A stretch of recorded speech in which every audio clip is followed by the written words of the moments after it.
A review of the blockbuster Netflix series, the book, and the 1963 movie of the same name, The Haunting of Hill House.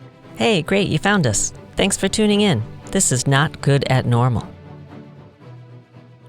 The Haunting of Hill House started out as a book from 1959 by Shirley Jackson. Then it became a blockbuster movie.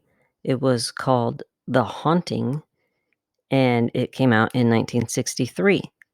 Fast forward, there was a remake of that movie, also based on the book, came out in 1999. I did not see it, have no desire to.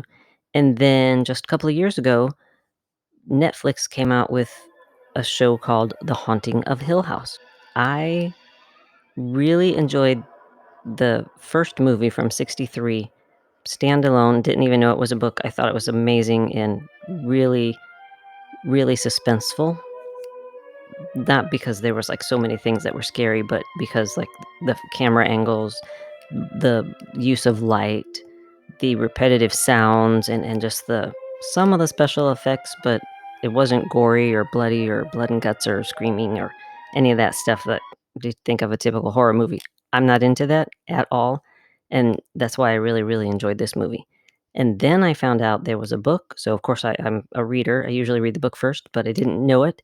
So I found the book, read that, very similar to the movie, really, really enjoyable book. It was a little long just because there were so many details, which is great. You have to set the scene, but just a little long. So beware of that. So it starts out with a character called Nell or Eleanor, and she is the first to arrive. And she goes about the house kind of scaring herself. And then there's another character called Theodore or Theo, and she arrives, and they seem to get close pretty quick.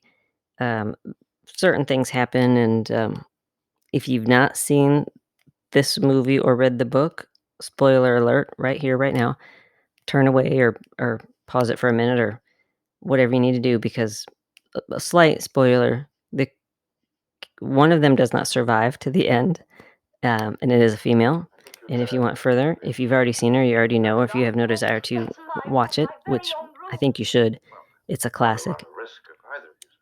Eleanor does not come out of the house alive. We'll just put it that way. Like sisters. It's almost 60 years old, but it really holds up. The Netflix series, big, big blockbuster, came out a couple of years ago. And the funny thing about that is I saw The Haunting of Bly Manor before I even knew about this one. And I really, really, really enjoyed Bly Manor. I think I'm gonna do a whole entire review on just that.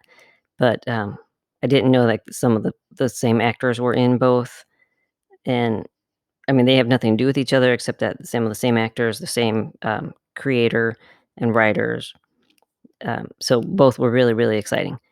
But I liked Bly Manor better just because I don't like the scariness, and Bly was not scary at all. I didn't think. It was just a really, really cute love story set in a haunted type of a atmosphere. And also it's really fun to go and look for all the little Easter eggs, the little characters and the ghosts and the things that are not mentioned, but you know they're there. That's really fun to look at both series.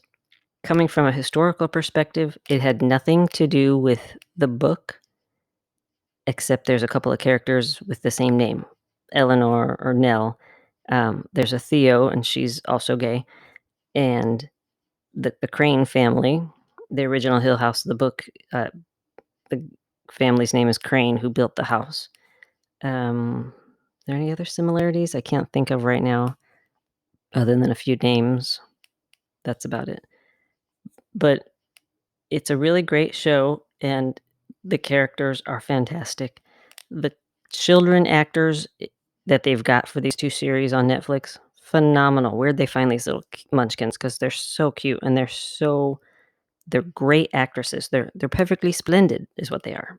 But in this one, Theo is openly gay, and she has partners, and she has powers like, sensitive, and she can kinda read people and objects when she touches them, and so in the first one, it's about, this Theo can kinda read minds, so that's a very similarity.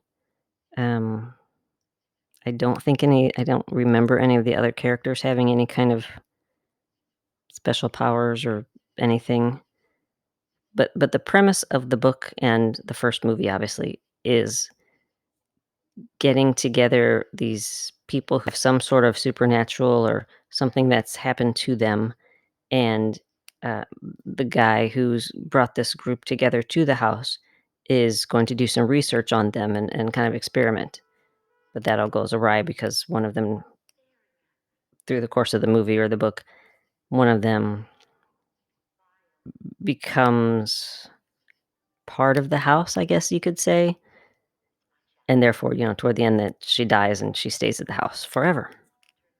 In the Netflix series, something very similar happens, so the slight similarities are there, but overall, you really cannot compare the 3. Do yourself a favor and at least see one of them. I would love to hear your thoughts on at least the 1963 movie if you've seen it, or if you plan to. Don't discount it because it's a classic or it's in black and white. I love Vincent Price, and I would say it's kind of in that vein, except it's not campy at all, whereas Vincent Price is mostly like the campy movies. My personal favorite. Anyway, thank you for watching. Please leave a message, subscribe, let me know what your thoughts are. Thanks for watching Not Good at Normal.